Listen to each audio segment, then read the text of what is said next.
Hello, good afternoon, good evening, good morning, Thomas. I think I should be calling good evening to you because you are in Germany. Right. Welcome back to this another session, exciting session, a burning topic. I'm sure we could have great discussion today. So Thomas Walenta, I think very well known person. Anybody who knows about project program portfolio management, he has to know about Thomas. So he has worked for many organizations, including IBM and many companies. And he can tell more about himself. But why I'm talking IBM and many organizations, which we have been leveraging this hybrid model in the IT world already.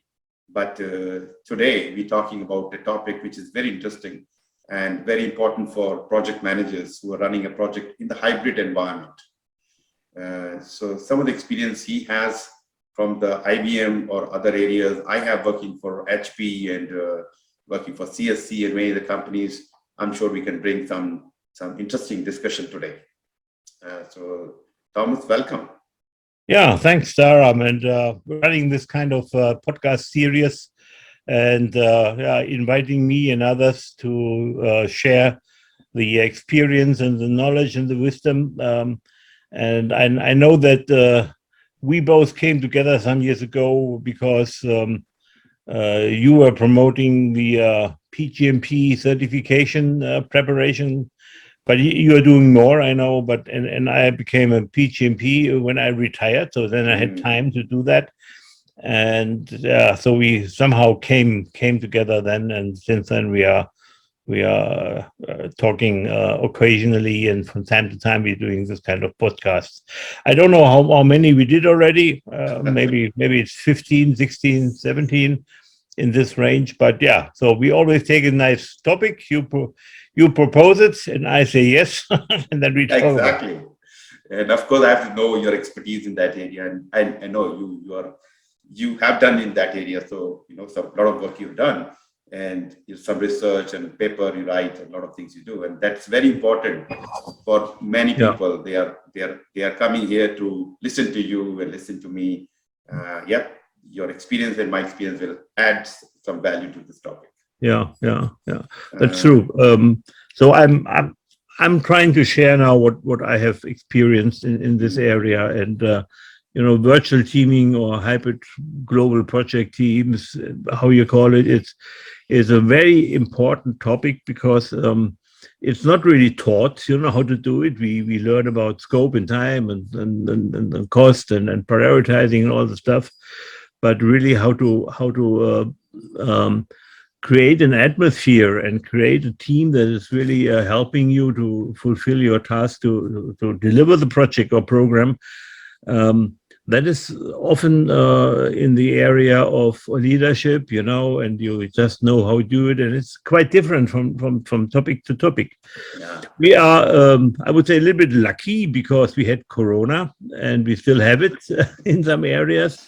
Yeah. Of the world. And Corona forced everybody to go online, with meetings and having this kind of interchanges where we see each other through the screen. We can share documents, and that's a nice thing. I think what's missing really to the real communication is that we cannot touch each other. There's no handshake, and there is no clapping on the shoulder and doing this stuff. So the touching part that is missing, but also the smelling part or the tasting part. Though I attended some of these wine tasting things, when they send the wine to you and you have to smell it, what it is, berries in it and earth and whatever, and then you taste it, and then you can exchange about that in talking. If you have this experience.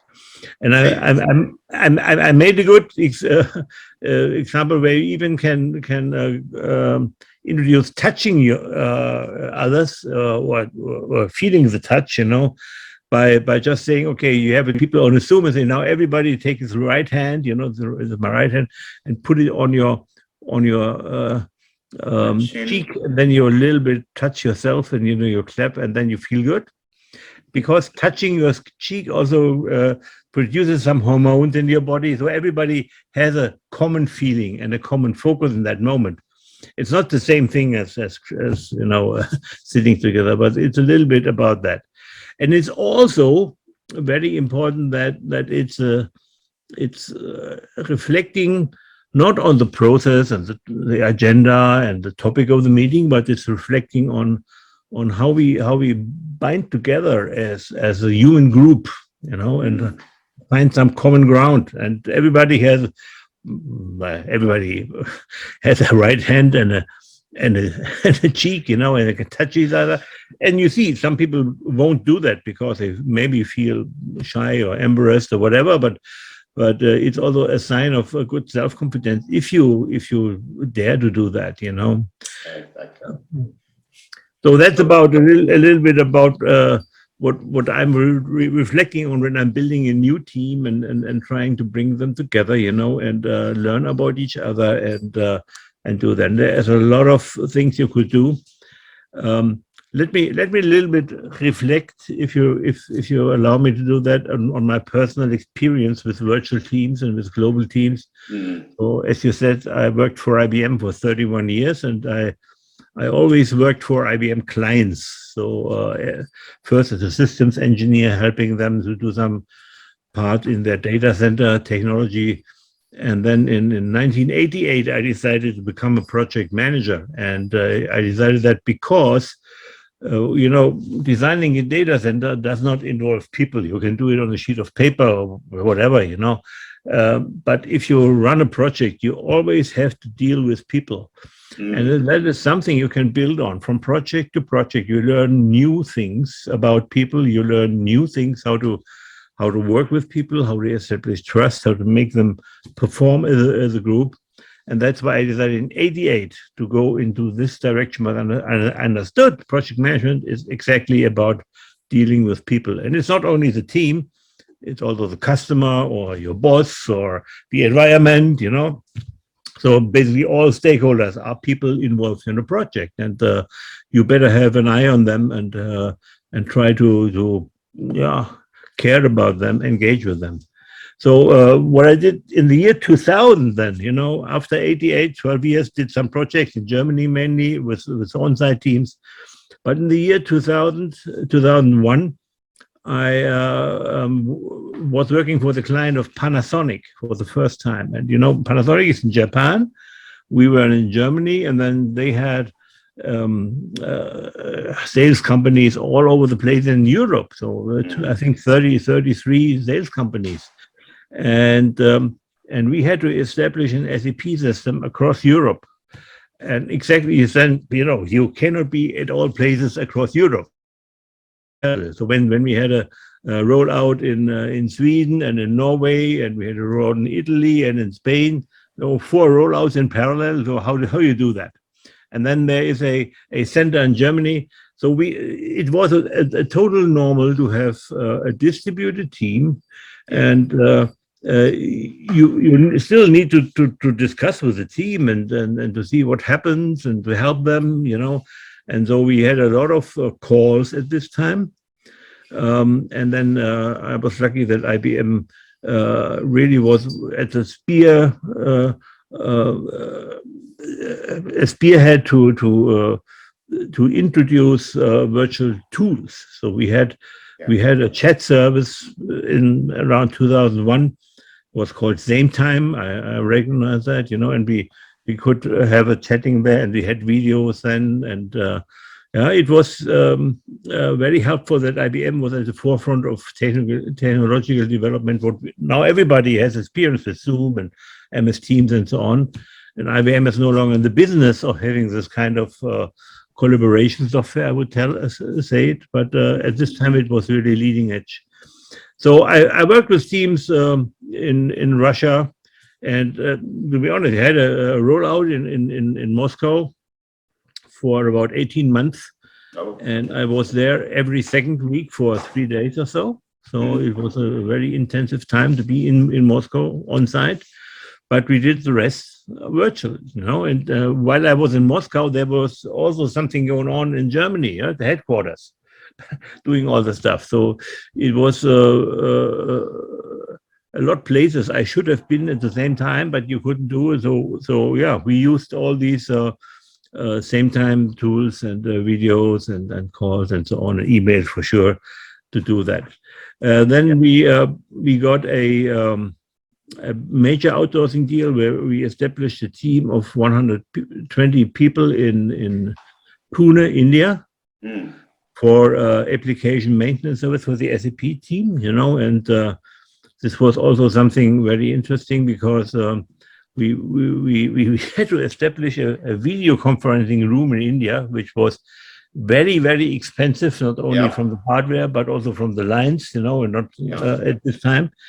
And the same in Germany, at the client side, at the IBM side. So it was a little bit a technological challenge at this time. But I think what we also did, to nurture the face-to-face communication is from the 120 people, we had permanently about 10 of them located in Germany. So they came over on a working visa, and some of them stayed for a year, brought in their family, and vice versa. Some Germans from IBM and from the client went down to India to work there for some time. Not relocated like the Indians did, but maybe they worked there for 4 weeks or so, with a team, face-to-face understanding and trust and so on. Perfect. So thank you. It's a good introduction about yourself and the kind of work you involved in early part of your career, where at 80s, and then we talk about 90s, and then 2000, and we are into at this time the communication part is actually one of the challenges we used to have in those days. What you mentioned, Pune and 120 people and setting the site, conference, meeting, video conferencing, very costly. But thanks to the technology, we have now Zoom, we have many other different type of tools. We can use them at very minimum cost, very, very fraction of the cost. Communication is very, very cheap, whether it's using the WhatsApp, whether you use your team, Microsoft Team, or any other tool. They have made our life very, very simple. I don't know, it's only called simple, but also complex as well. So that's what one of the things, that's what a project manager need to understand. And because project manager, what we are doing, yes, IBM, working in HP, we do have experience, or we have been working in that environment for a long time. But because of COVID, many people, they never experienced such thing, like remote work or away from work. Now they have to go through the same scenario, which we have done already in early 2000, or that part. So that's what if you are in project management and you are working for a company where this happened recently, thanks to COVID, and I like the word you said. Actually, yes, everybody hate COVID, but the technology people, they love this, because things which were supposed to happen 5 years down the track actually happen much faster. Now the collaboration is happening in almost every company. The tools are rolled out, digital transformation is happening, and many things happen which we were thinking will happen in 27 or 30 or something. Virtual PMOs and many other things. Yeah, exactly. So as a project manager, yes, you need to understand various things. As you mentioned, the tools and the communication channels and many other things. So that's what we're going to talk today: how to leverage and still benefit from this situation. And it's not only about project management. Many of the tools and ways of working we see now in projects, we also see in society. So give you an example. We we have a lot of refugees in Germany from Ukraine, and it's especially mothers with kids which are coming over, and so these kids get into a German family, if it's at best. And I saw an interview with a German mother who brought in a Ukrainian mother and 2 of her kids, and this mother was also a teacher at a German school. And, she was embarrassed to see that the kids from Ukraine Yeah, they came into the house, and in the morning at 8, their Yep. laptops, and they attended school. This Germany is by far not at this, but they are totally virtualized in I wouldn't say in all Ukrainian schools, but in many schools from larger cities. It's totally normal. It has established during Corona that kids are working, attending school from home, and that everything is virtual. And this mother said, we tried a little bit to establish this with our schools, but it's very cumbersome, bureaucratic. And for instance, if you have the content to teach for a week, so the school will send you maybe 20 sheets of paper for every week to fill out manually. The Ukrainian guys get it online and they can fill it out online. It's so easy, but the schools are not prepared and they are still working in this old mode. And there has been not enough, I would say, pressure to change the behavior. It wasn't enough to do the real thing. So that's what I want to say. Whole society is working in different style, and then in the project you have to follow suit. Exactly. Yeah. So Thomas, there are a few different type of hybrid models, and I think it's good idea to talk about them, such as flexible hybrid working model, you have a fixed hybrid model, you have office-based hybrid model, remote. So flexible hybrid model where you give flexibility to the team whenever they want to go, wherever they want to work from. This will help them to build the autonomy, capacity. They can expand the capacity. So you don't have to have lots of space, but you can still expand the company. Yeah, I have to admit, Dharam, I'm not so much following these labels of hybrid models which are going around and what they mean and what they are. But for sure, there are different needs, from the situation. And for instance, with the Indian team, we had 120 people down there, and they should understand what our culture, and we should understand their culture. And, exactly. And this is a kind of hybrid model, we have some people here, some people there, and still, the role of the people who are on site, changed a bit. They had an additional responsibility, and it is to translate, what they saw live, into what their peers down in India could understand, and vice versa. So this was, and this comes back to what's very important in all of these models is that everybody understands his role, his or her role, and his role changed probably from the times when they were on site, So having a role and having to fulfill it has two purposes. First, what you should do, what you're supposed to do, and and also how you contribute to the team, what others expect you to do, and if the roles are very nicely defined, and the roles should not be defined by everybody himself or herself, that's the role of the leader, the stage and the structure, and also sets a kind of hierarchy, sets a kind of reporting lines, sets the kind of formality. Where do we have to be formal?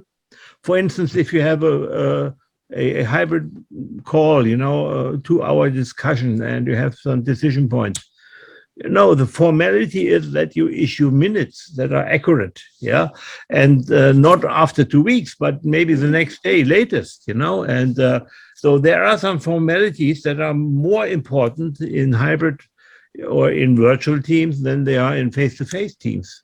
Because if you are in one office, and you have a meeting, and next day the boss comes in and did you do this and that, and it's a by talk, on the coffee table. But this will not happen in hybrid teams, because you really have to put it to the point. You have to formalize stuff. And actually, bringing this together, I talked about formalizing, having a hierarchy, structure, and having roles. And these three things follow one purpose. It's to reduce the complexity of the team for the team members, because they know this whole structure, whom to talk to about what, his own role, what he has to achieve. And he also understands, okay, what is the formality? Where can I look up if I oversaw something or whatever? Whom should I ask? So reducing complexity in this team and is one of the major tasks of the project leader. Yeah. So you clearly mentioned a few things which are very important. Having the roles and responsibilities clearly identified, who is doing what, when, and some expectation around that. And, of course, you're not in front of the person, you cannot touch and feel, you just have to pick the phone and talk to the person. Whenever in doubt, while you are sitting in the different location, pick a phone and talk. Don't assume anything. One of the important things, part of stakeholder engagement is don't assume anything. Just because I'm not responding to your messages, don't assume that I'm ignoring you. Maybe I'm busy with something. I may be busy because in the remote situation, it is also possible that I may be looking after my pet or kids at the same time. So because I'm not responding back to you for half an hour, 1 hour, don't assume that, okay, Dharam is ignoring, he's not a right person. But ask the person, hey, what's going on? Maybe somewhere undermine problem solving. So that's the communication has to be very open in this case, without going too much personal in the personal life. But at the same time, as a project manager, you need to build a relationship with the people. And if you just give them direction, hey, do this, when it's going to happen, not going to work, because you have to have some trust in between. And trust will come when you have an open communication for both sides. You're ready to listen to the other person and how they, also interpret emotional intelligence. We have been talking about emotional intelligence. In this case, emotional intelligence is even more important because people, sitting there, they have 2 kids, they're not able to go to school because of COVID, and they have to look after them, cooking food for them, and these are many things. So understand the situation of everybody. And doesn't mean the person who has to look after kids, they are less productive.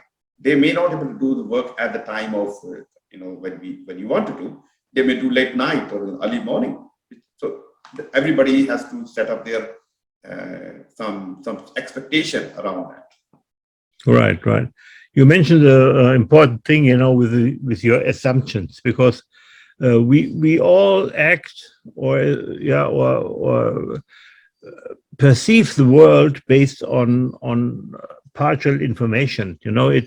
It's never that we know everything about something we're looking at, and the partial information might come very quickly. So we don't have the time really to do a lot about it, a lot thinking about it. But what our brain is really good at is to complement that partial information with our personal experience and story. So if I would show you, I don't do it, I have it somewhere, but I don't do it now. So if I would show you a white circle like that, and there are some black dots on it, it's a white circle with black dots. That's all the information you have. But some people immediately see a soccer ball, Yeah. If you don't know about a soccer ball, you don't see. You see a white circle with black dots, and you wonder what it should be, and your brain has not the ability to complement it, and that's always done. So we tell us our own story about partial information we get, and then that's the assumption we take, and we always should challenge our own assumption, and if we are not very sure, or if you have some doubt, the best way is, first to ask yourself, did I get that right, or is there any doubt? And what happens if you ask yourself a question is always that your logical brain, your prefrontal cortex is engaged, because questions cannot be answered by your emotions. Questions can be answered by your rationality, and they will try to find an answer. They don't find an answer. So the second way is to question not yourself, but question the guy who showed you the white circle with the black dots, So is that a football? It's an easy question. He will say, no. That's the star heaven on Monday evening, Yeah. Yeah, exactly. So, very important, because if you are a soccer player, you think it's soccer. If you are into the satellite and other thing, you might think, hey, it's a satellite, with a few lights on, or if you are, something else, you think from them. So the background of the person, in the past experience of the person, also dictate what they interpret your information as. And that's one of the challenges, Thomas, as you know, because when you interact with people, let's say you talk to people in India, Pune, at the time, assuming 2001, 2002, when things are, globalization and, this kind of arrangement was very, very rare. So when you're saying something to person sitting in Pune, they might interpret differently because of what you're saying from you. Yeah. And they did. Yeah. So, and it's very common because what you're telling me, that you're saying something, I may, Thomas is saying this, and I'm using my background, past experience, and I might have dealt with person when I was in Steel Authority of India Limited sale. Somebody, happened to his name also happened to be Tom or something, and almost looked like you. So based on my past experience dealing with this person, I might see you as a great person because this guy was great, or I might see you as a bad person because that person was not good enough at the time. So exactly, we assume things a lot of time that okay, this is how the personality going to be. Yeah, and the point is, maybe in a one-to-one situation, you see this guy in the eyes, and you understand, okay, he might be a little bit shy. He's not courageous enough to ask a question about it. He thinks he would appear as being dumb, which he's not. He's very clever because he questions his own story and assumptions. But you have to make sure that people understand that the best way of dealing in this situation in a virtual environment is asking questions, and ensuring that you are on the same page. And it's more important than in a face-to-face situation, because in face-to-face, you read so much from the body language, from the gestures, from the intonation of the tone, which you don't have in a Zoom meeting or in another meeting. See, as some say, 80% of communication is through body language. And I try to put my hands up on the screen, but they don't come through in this small image like we do in the meeting room.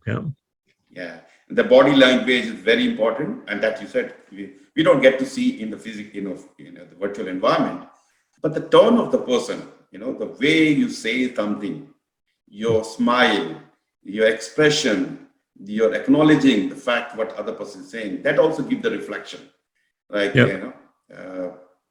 So that's very important that you can't understand the body, but you try to understand the tone of the person. Yeah, right.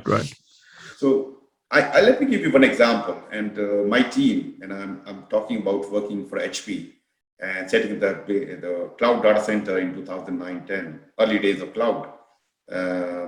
My team was sitting in Manila, okay, and they are the expert, they know what to do.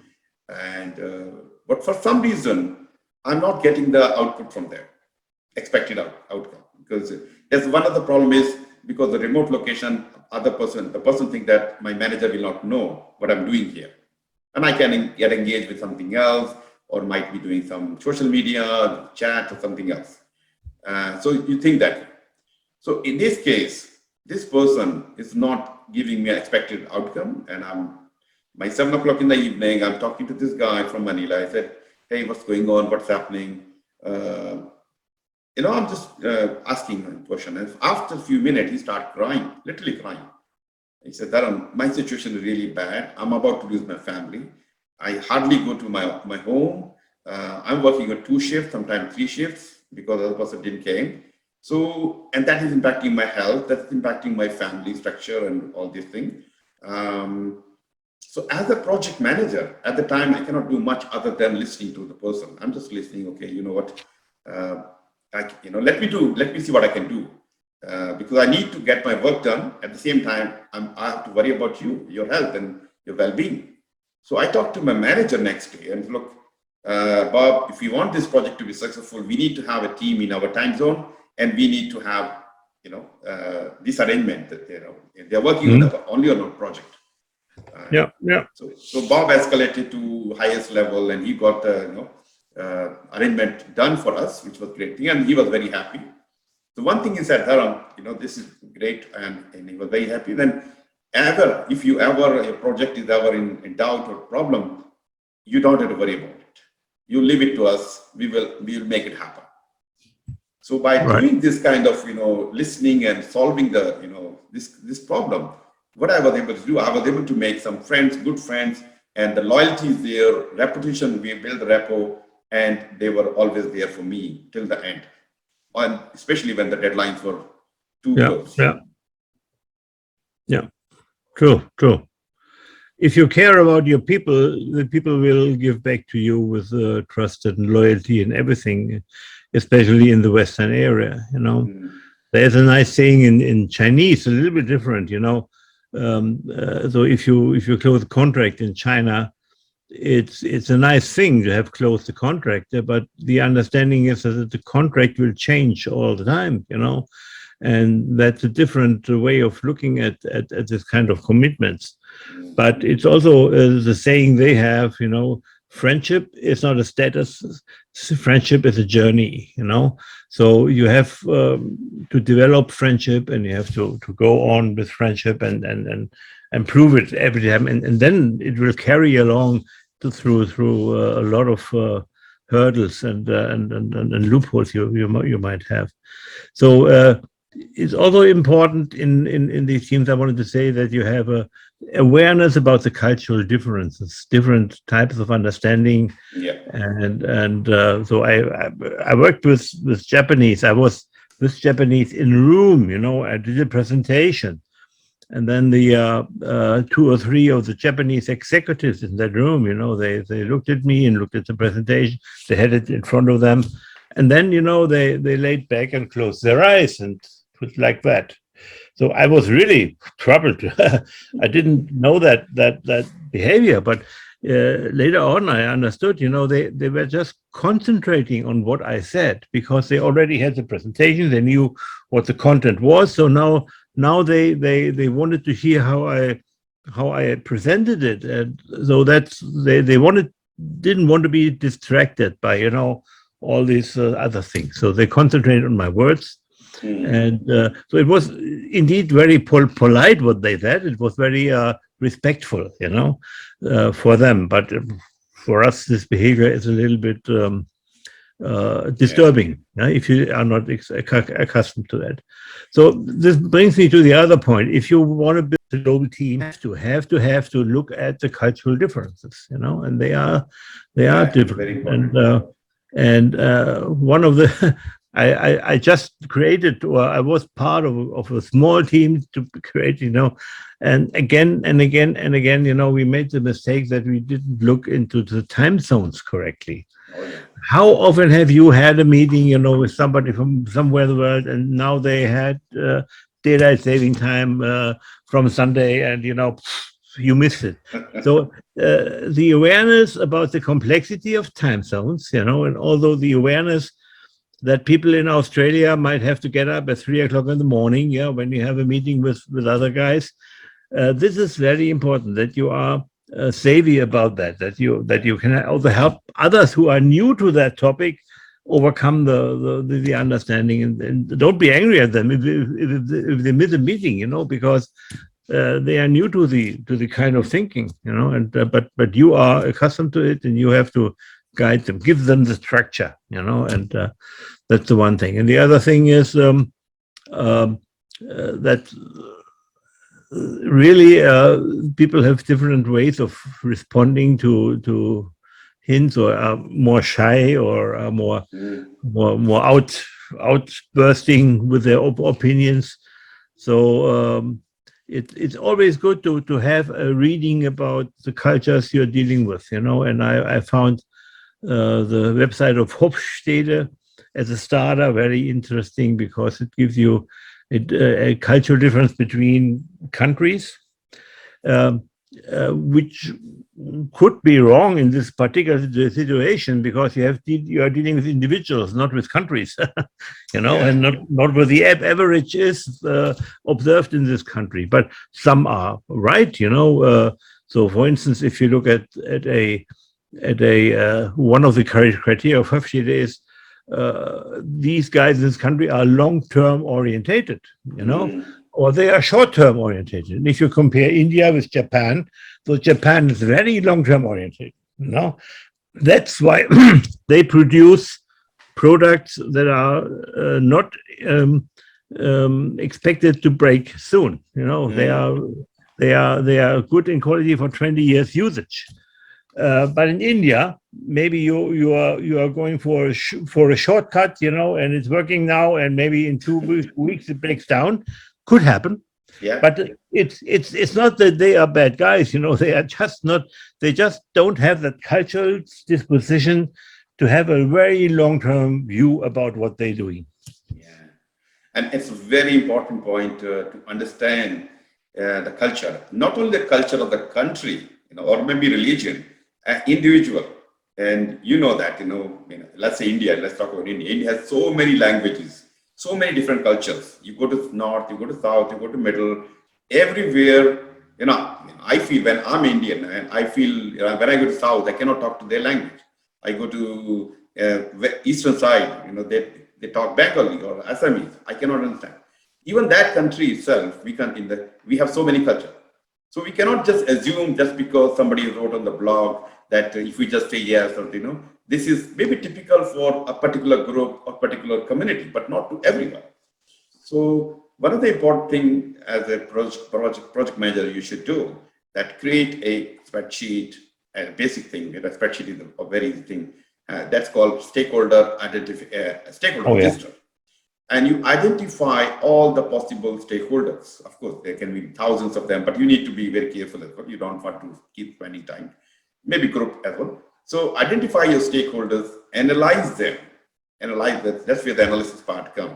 Yes, some of them, easy to work because you know them from the past. Some of them you have to talk to them. Say, what do you think? What is the kind of information you're expecting? When you're expecting? What is your normal working time? And right. More you're going to talk, you're going to learn more about them, and also learn more about the other stakeholders. And that will become a very, very important tool for you. Simple spreadsheet. I'm not talking buying a very expensive, tool or PMIS, which is good to have, but simple spreadsheet having 10, 20 columns and another 50, 60 stakeholders can become very useful during the project life. I fully agree. In this kind of stakeholder identification and stakeholder analysis, what you're doing, reading their LinkedIn profiles, maybe a Facebook, what they have, what their interests are, talking about others about them, learning others. It's an exercise in empathy, actually, because you turn your focus outside to the others and you try to understand what might be their motivation, what might be their perception, whatever you need to know. And then you are also prepared to engage with them for the first time, have a meeting, and you should not talk about business maybe, but you should talk about these things you identify. So if one is a cricket lover, because he posts a lot of things over cricket and his team and whatever on Facebook, you see that. Yeah. You might be prepared to ask one or two questions about cricket. You say, I'm not a cricket fan, but I understood you are loving cricket. What is it that makes you so enthusiastic about cricket? And then you have a common ground. Exactly. Actually, I am happy that you got this point here, because if you look at the Facebook and you see the person loves cricket, and for example, let's say you don't have the relationship or at this stage, but you want to build a relationship. If we just go and talk to them about the work, hey, company is doing great, and this is the milestone, these KPIs, you don't have the connection. But very simple thing you mentioned, you talk to the person about the interest they have, whether in the movies or in a particular game or a particular political interest, without going too much in detail. But that can be icebreaker. It will bring people at the same level. Then communicating to them become very, very easy and comfortable for both sides. I don't call that icebreaker. I call that trust builder. Building trust. And it's very important, we're talking hybrid teams, virtual communications. Yeah. So since you don't see that these people one-on-one, if you have a core team, you should really schedule one-on-one Zoom meetings once a week. Exactly. It can be 15 minutes if there's nothing big to discuss, but the first meeting probably should be an hour, and should be well prepared by you. And it's more that you listen. Yeah, and if they ask something, you reply for sure. But it's more that you listen and try to learn a lot about them. And then the next meeting, you can talk business. But the first meeting, you should really focus on personal relationship. Is there some common ground? Is there some common understanding? Even are there differences, and you might avoid them in the first meeting. Yeah, and maybe leave. Differences are potential for conflict, and you don't want to have a conflict in the first meeting. So I think you mentioned a very important point, especially when you're starting a project, when you don't know many team members, they are sitting in different part of the world. And you can think about Tuckman, I don't know if you know the Tuckman ladder, forming, norming, storming, remember that? Yeah. So whether they are physically located or whether they are in a virtual environment working from home, the forming of the team in initial meetings are very, very important. How you come to know about them and how they introduce to each other. That is where if you did the right thing here, that you can going to have a good team. And if you just start talking about the agenda, this and milestone, the dates, you're not forming a team. You're just giving the direction. Hey guys, do this. They may do the job, but they just do the job. But sometimes if you have good relationship, it's more than just job, more than just person. So, know them, not just a number or just a name. You should have some basic understanding, background understanding, as you correctly mentioned. Nowadays, we are very fortunate that we have various social medias. Not everybody is on the social media, that's another thing. But most people are nowadays on Facebook and LinkedIn or Instagram. Get to know them. Of course, there is a good side as well as not so good side as well, but just use the filter. What you're trying to find out, not the personal information, but about how can I build relationship with my team so that we have excellent team environment, excellent working environment, and get the results what I'm expecting, what my organization is expecting. Yeah, true. So, this is the topic we can keep talking, Thomas, and endless topic.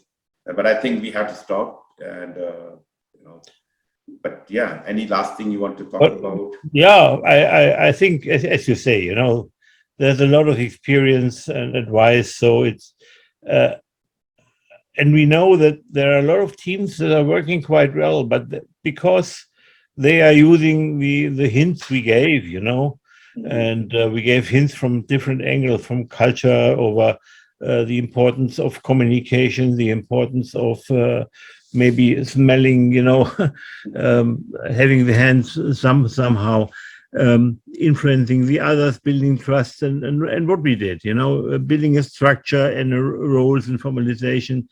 So if anybody from our audience, thinks, feel free to ask it, and feel free to get into contact and get some ideas.